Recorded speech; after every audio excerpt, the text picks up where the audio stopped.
No more looking through the second-hand sites, and no more looking through the Facebook groups for new Pokémon deals. 1 month ago, I bought this high-end Umbreon Skyridge PSA 9 card, and now I'm just out of money. And now I'm in the toughest phase of being a high-end collector and building wealth, and that is the waiting part. Let me show you the other side of the coin.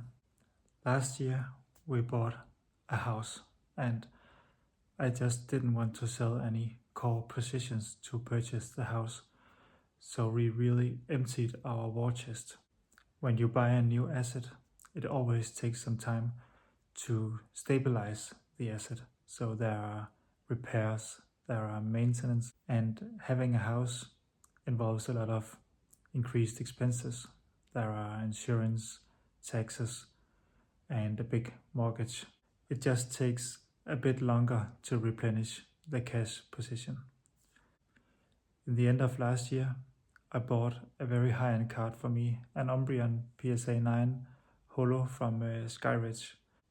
That really put me back building our cash position.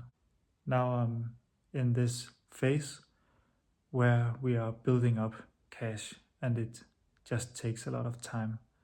I really wanted to make this video to show you the other side of high-end collecting.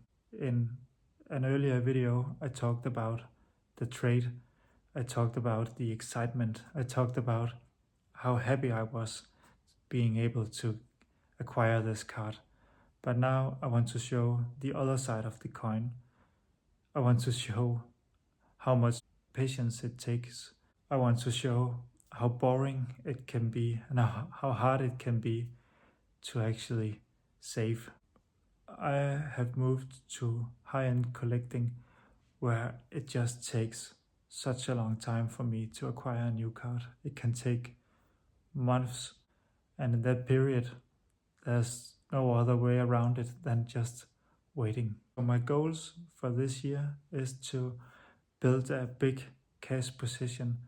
I want to be able to afford bigger repairs on the house. I want some cash if something happens with my job. I want the cash to be able to make a big purchase if I find the right card, because it can take a while before the right card comes by. And seeing how Bitcoin is dipping right now, maybe I want to dollar cost average a bit and building my position a bit further. In Denmark we have a tax advantaged account called Aktiesparekonto, where you can put a couple of 100,000 and you get lower taxes on the gains than you do when you buy stocks normally. And I haven't filled it yet, honestly, because I find it so boring to just month after month making that transfer. It's such a grind for me. You have to work for a month, get paid, and then the automatic transfers just transfers the money and the job is done. And there is no agency, nothing you can do to accelerate. You just have to wait.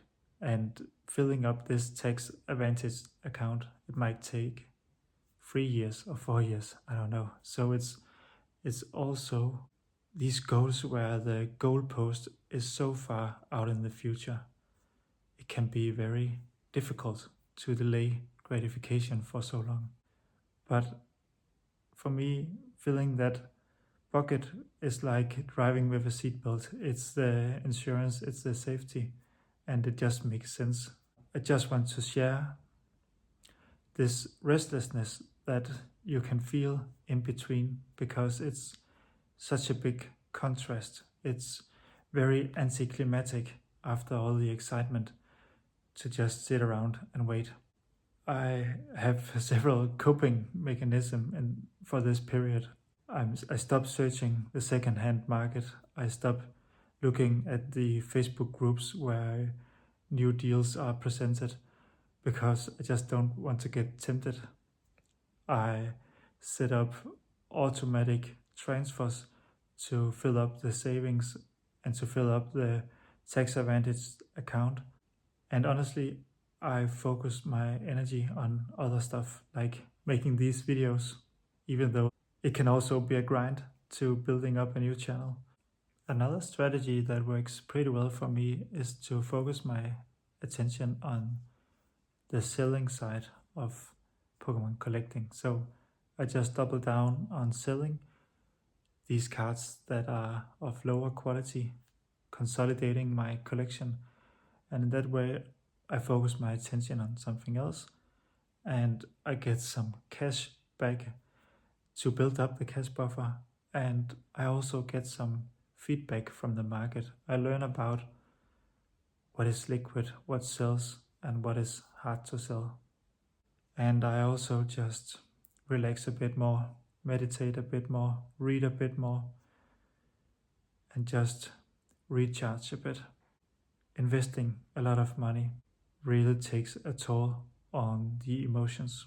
I want to preface all this with the fact that I have been investing for 7 years and I am positioned, and that makes it easier to wait.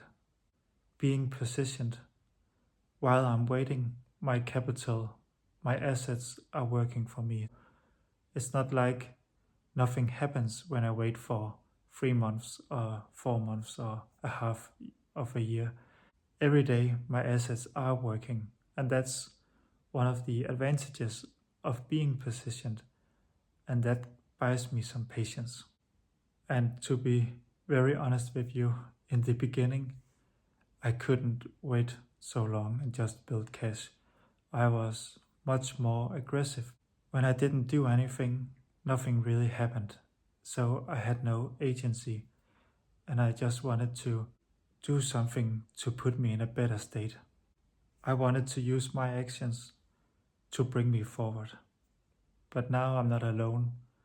Now I'm not doing all the heavy lifting myself. Building wealth is not a sprint, it's a marathon, and it takes several years. I am a runner, and I know for a fact that I can't sprint all the time. If I want to run for a long distance, I have to set down the pace. I can't do it all at once in a big sprint. And it's the same with wealth. These periods of rest, these periods of pausing is a part of the process, and it's